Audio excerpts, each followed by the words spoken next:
So today we're going to be taking a look at a scenario where Bulgaria forms an empire. Now Bulgaria is a pretty medium-sized country and also a medium power country in the world. Looking at the statistics, they are the 62nd strongest country in the world.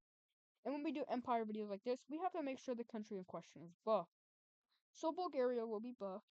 And let's just say they're now the 40th strongest country in the world. So they're now competing with people like South Africa and Norway. If you guys enjoy these videos, please make sure to like to the channel and subscribe. We are trying to reach 600 subscribers before the end of the month, and we have about I think 11 or 10 more days by the time I'm recording this. So I think it's pretty possible. Anyway, if we look at history, Bulgaria does not have a great history with Macedonia, and well, they don't really have a good history around with all these countries around. Because, well, for Turkey, it's because of the Ottoman Empire.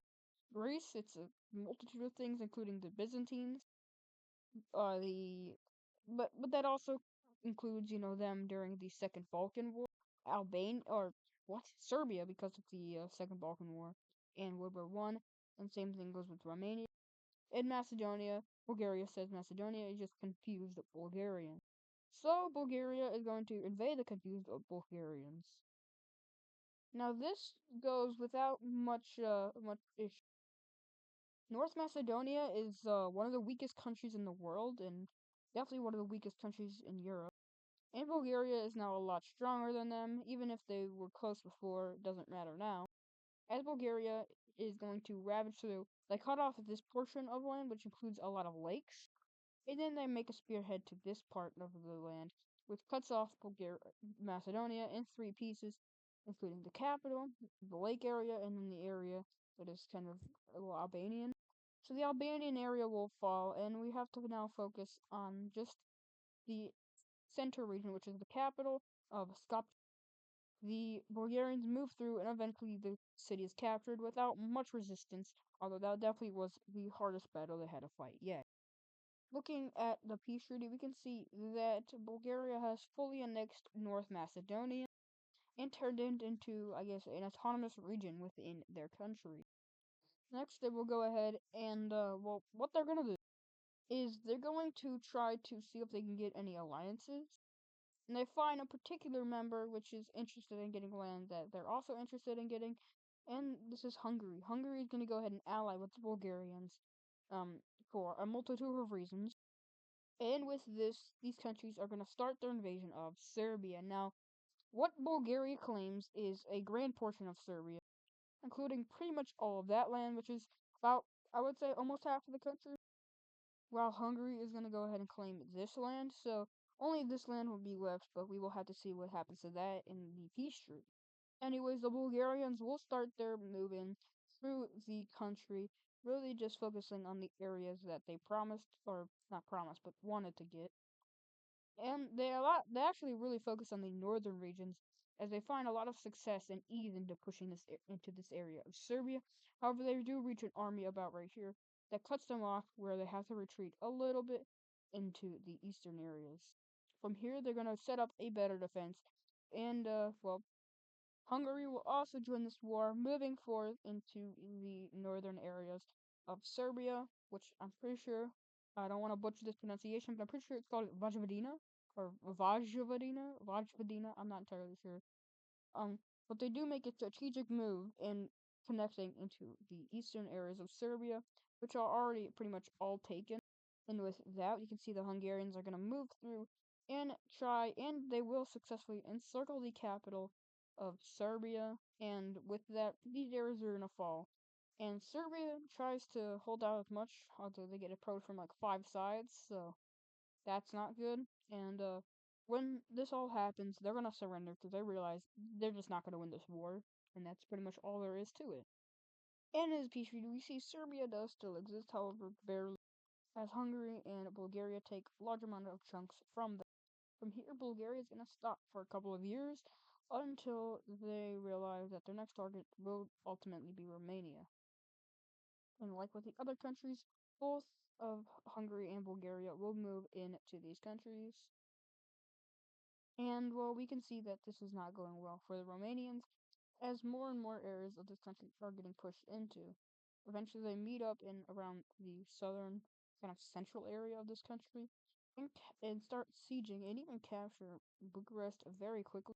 And literally, there's no pushback. These countries are rapidly advancing through Romania, and with the Hungarians creating a large defense over to the Appalachian. What are these mountains called? I don't remember. Transylvania. Anyways, we can see that this encirclement is done. And with that, these what? And with that, these areas are also done.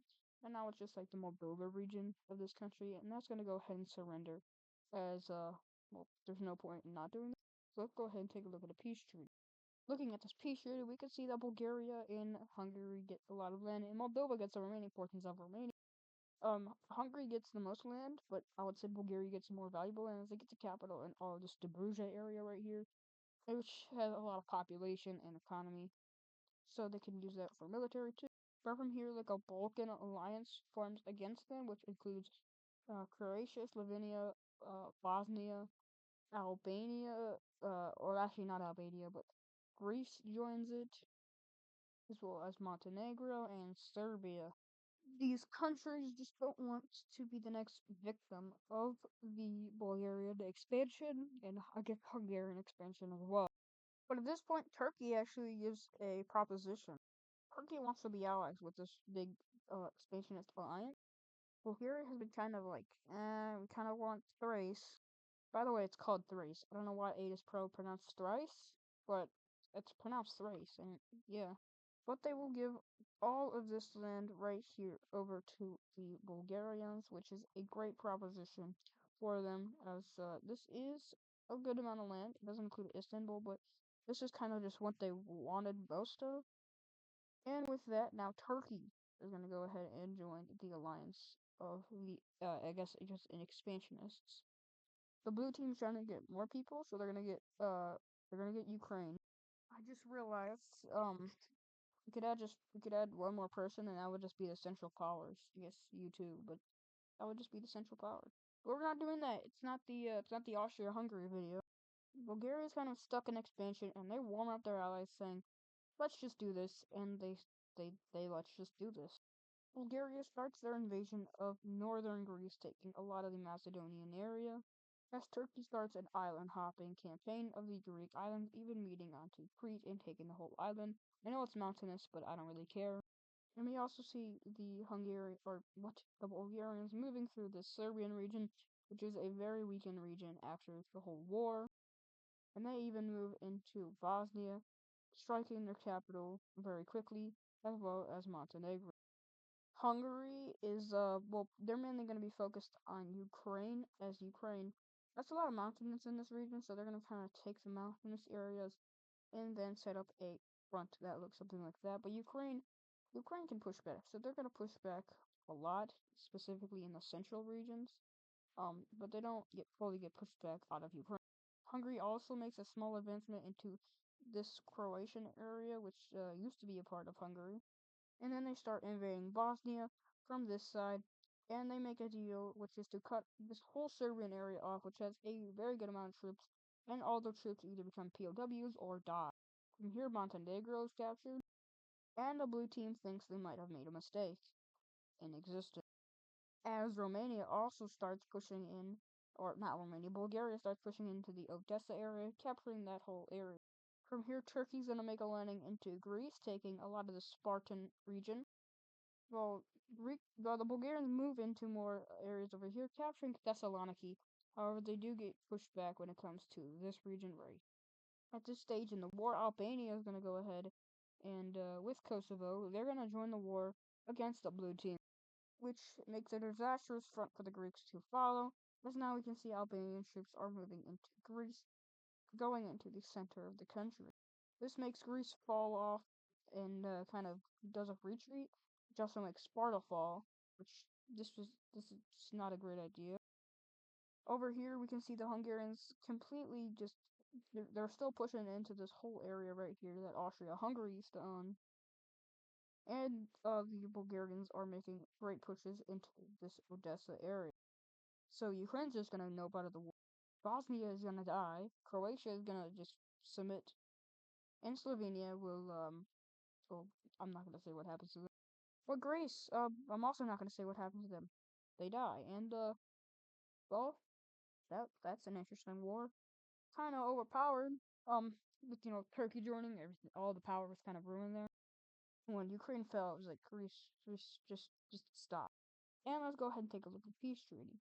So looking at this peace treaty, we can see that all countries except Ukraine kind of got decimated. Albania is like new Chile. Hungary is reforming their empire. Bulgaria, they're Bulgaria. And Turkey took over Greece. This was a very interesting video. If you guys enjoy, please like and subscribe. Like I said, we're trying to reach 600 subs before the end of the month. I think it's pretty comfortable. We are like I think 80 away, and maybe even less than that now. But yeah,